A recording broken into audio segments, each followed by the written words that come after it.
Assalamualaikum warahmatullahi wabarakatuh. Halo Sobat Sejarah, kami dari kelompok 8. Di sini kami akan mengunjungi 3 tempat, yaitu Teras Malioboro, Hamzah Batik, dan Pasar Beringharjo. Nah, kami akan mengupas tuntas tiga tempat tersebut. Kalian penasaran? Ikuti kami.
Mbak Afifah.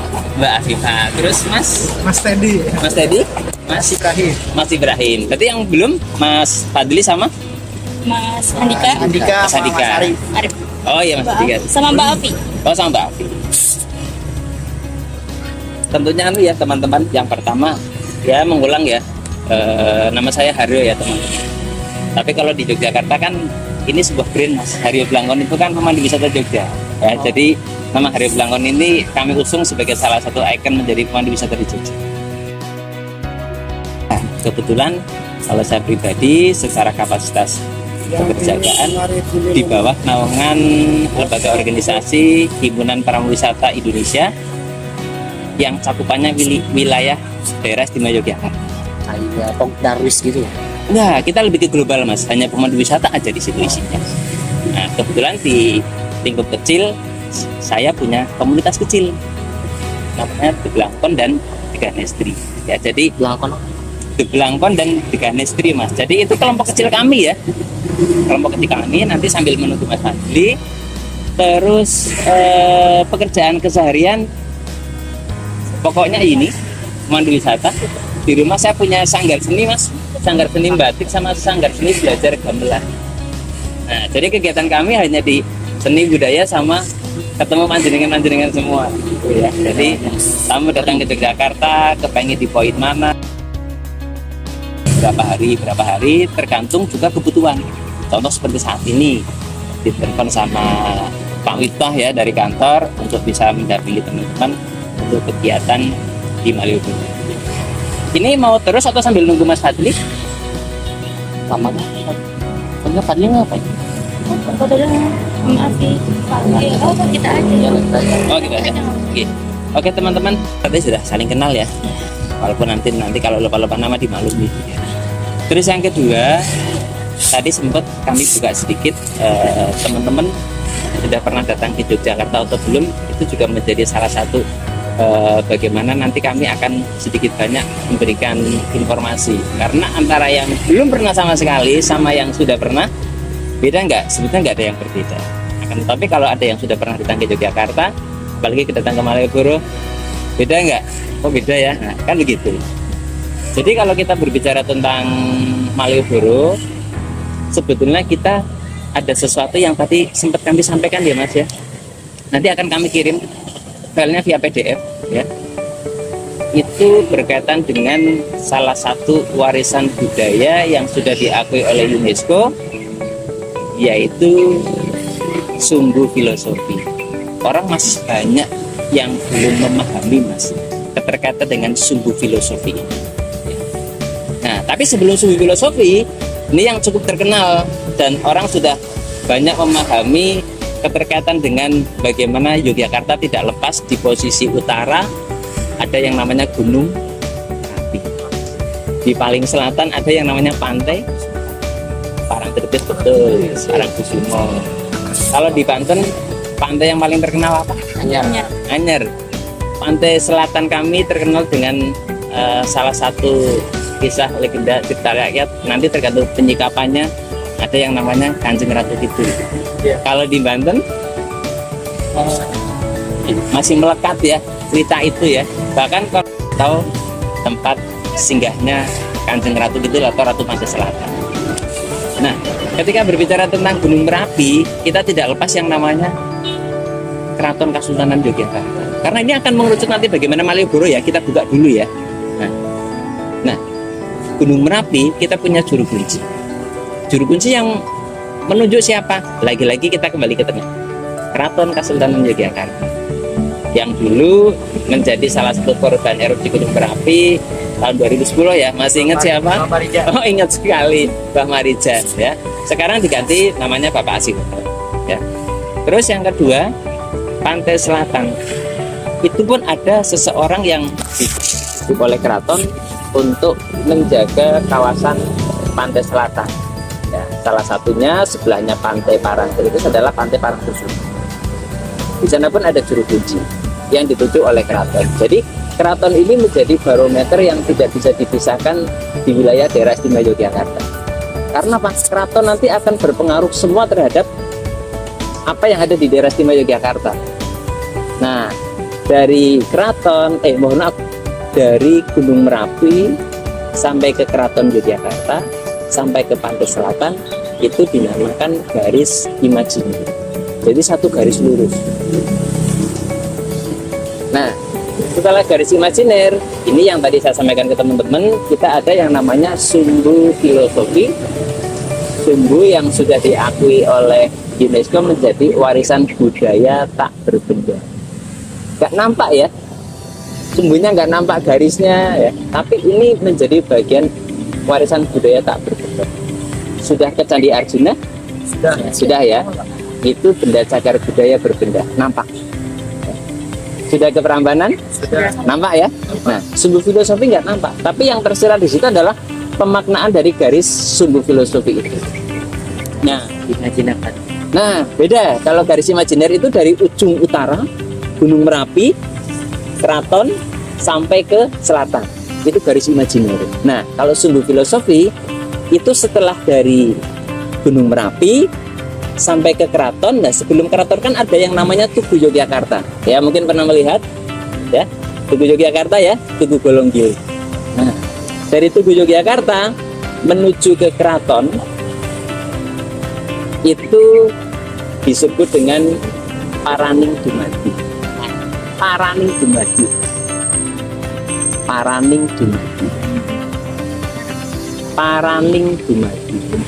Apa itu Paraning Dumadi? Nah, kalau kita lebih memudahkannya, ini kan versi kita bahasa halus ya Mas. Kita harus transitkan dengan bahasa yang lebih mudah.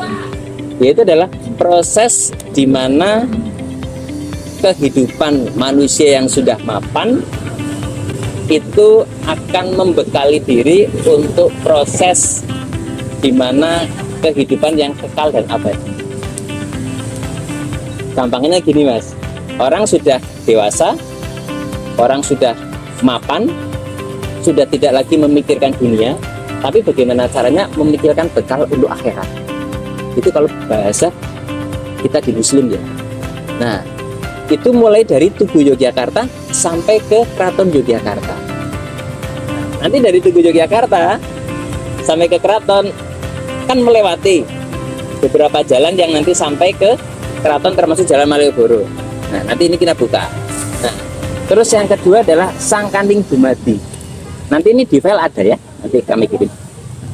Sangkaning Dumadi itu berawal dari panggung Krapyak di sebelah selatan Keraton Kasultanan Yogyakarta. Menuju ke mana? Menuju ke keraton. Jadi keraton ini adalah titik tengahnya. Nah, kalau tadi Paraning Dumadi itu bagaimana kesiapan manusia untuk bekal di akhirat. Nah, dengan sampai tumbuh dewasa. Dalam kandungan sampai tumbuh dewasa. Ini atas dasar apa kok sampai ada yang namanya Sangkan Paraning Dumadi? Ini karyanya siapa? Ini karyanya Sri Sultan Hamengkubuwono yang pertama. Jadi Sri Sultan Hamengkubuwono yang pertama itu dalam membuat sebuah desain keraton itu penuh unsur-unsur makna dan filosofi, Mas. Bagaimana nggak hebat ya, sedetail itu. Nanti dari cakupan-cakupan itu akan kita sedikit telisik sampai nanti menuju ke kawasan Malioboro. Nanti untuk lebih detailnya teman-teman jangan khawatir ya, di file PDF ada. Kita kasih garis besar. Soalnya apa? Kalau tidak kita membuat garis besarnya, itu bahasa biasa, Mas, bahasa penulis ya, bahasa karya orang kan kadang ada yang kita cepat memahami, tapi ada yang perlu dengan perumpamaan dalam sebuah cerita. Ya. Nah, selanjutnya adalah Malioboro. Ya.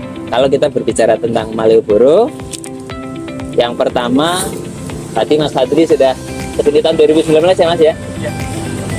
Perubahannya sangat luar biasa sekali. Sekarang sudah tidak ada lagi yang namanya para pedagang kaki lima di sisi selatan di emperan.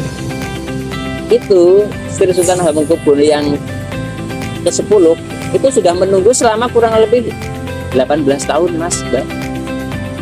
Jadi sebetulnya raja kami itu menghendaki seperti ini itu sudah lama.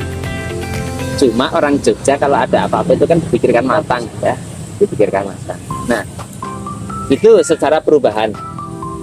Kita bukan merubah menjadi lebih modern, tapi secara tidak langsung unsur modern kita harus menyesuaikan, tapi ruh kita kembalikan seperti pada zaman dulu.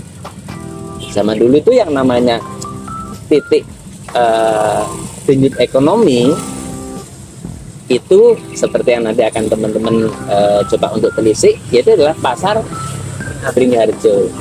Ada yang pernah mendengar gak istilah catur gotro tunggal? Nah, inilah yang selalu dibangun oleh sebuah tatanan pemerintahan. Nah, salah satunya adalah di mana ada kawasan yang menjadi pusat perekonomian di Yogyakarta. Berarti mana? Pasar Beringharjo. Oh, Pasar Beringharjo. Pasar Beringharjo. Yang kedua adalah tatanan pemerintahan. Pada waktu itu kan kita belum masuk menjadi bagian dari NKRI. Tata pemerintahan siapa? Keraton Kasultanan Yogyakarta. Terus yang kedua adalah bagaimana untuk masyarakat memegang prinsip terhadap nilai-nilai keagamaan. Ada yang namanya Masjid Kauman. Ya. Nah, terus satu lagi yang terakhir, hubungan sosial masyarakat, yaitu adalah alun-alun utara. Loh, bagaimana hubungan sosial antara masyarakat pada waktu itu dengan raja? Raja memang tidak serta-merta kayak orang mau pemilihan pilkada ya, Mas, belusukan. Jadi raja kami mengetahui nanti ada keluh kesah dari masyarakat datang ke alun-alun utara ya. Tadi teman-teman lihat ya, alun-alun utara ya. Disitulah mereka duduk, mereka diam. Lalu ada yang namanya abdi dalam datang. Ini bahasa kita lebih mudahnya, kamu kenapa? Saya pengen ini, supaya masyarakat makmur, supaya ini. Nah, dari abdi dalam nanti menyampaikannya ke raja. Jadi disitulah pertemuan hubungan antara sosial masyarakatnya di situ. Alun-alun utara. Nah, berbicara tentang Malioboro, teman-teman semua, kita akan kembalikan ruknya seperti zaman dulu. Ya. Bagaimana kita berbicara tentang Malioboro? Yang pertama, sebelum nanti ada titik berapa yang teman-teman nanti akan gali? 3. Beringharjo, Hamzah Batik, sama teras Malioboro. Nah, tadi malam saya di WA sama Mas Pak Miftah, ada beberapa yang nanti akan menjadi kisi-kisi. Salah satunya adalah bagaimana pasca pandemi, betul ya? Ya. Terus yang kedua, sosial masyarakat di Malioboro. Sebenarnya teman-teman, ini mohon maaf, asli Banten semua. Iya. Nah, ada yang mau datang? Saya Mana Mas? di Jakarta. Oh, Jakarta. Jadi kalau kita berbicara, yang pertama kita lihat dari sosial masyarakatnya dulu ya, supaya apa? Saya kepengen teman-teman memahami, kami berusaha untuk terbuka, tapi nanti teman-teman dalam memberikan kesimpulan di sebuah laporan nanti bisa dengan bahasa yang baik dan benar ya. Karena apa? Orang kalau melihat di Yogyakarta itu salah satu yang menjadi poin katanya orangnya selalu menerima apa ada. Tapi di balik itu semua, sebetulnya ada sesuatu yang dimana orang menilai kami ada dua versi ya Mas. Yang pertama, ya kasihan. Terus yang kedua, memang karena ini sudah dari turun temurun. Contohnya, ini supaya nanti teman-teman bisa memahami bahwasanya di Yogyakarta itu istilah tanah ada 4 ya Mas ya, yaitu tanah milik pribadi. Saya punya mas-mas bapak ini di rumah nih, punya bapak ibu, sudah ada sertifikatnya, sah ya.